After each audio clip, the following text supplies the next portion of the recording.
The buckboard bench creaked underneath me, a strident voice scraping and dissonant against the soft jingle of Buttercup's harness and the low rumble of Doc's Buick in front of me.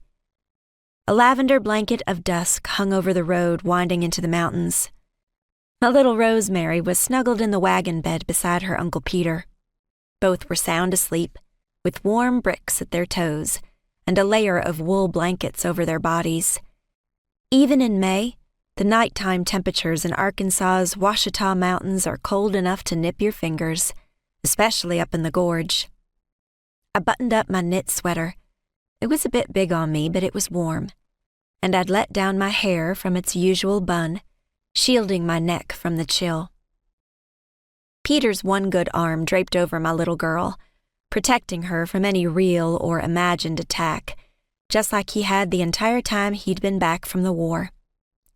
Next to them, Dovey May slumped against the side of the wagon, snoring slightly, a bit of straw sticking out of her neatly coiffed silver hair.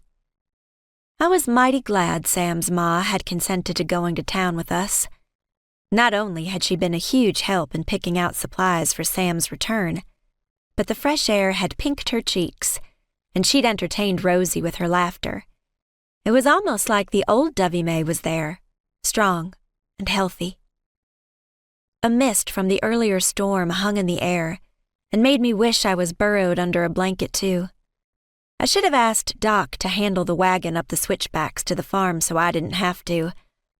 But as usual, I was more worried about not fueling the gossips than what was best. Folks were going to talk, and it weren't worth a hill of beans to try and stop them.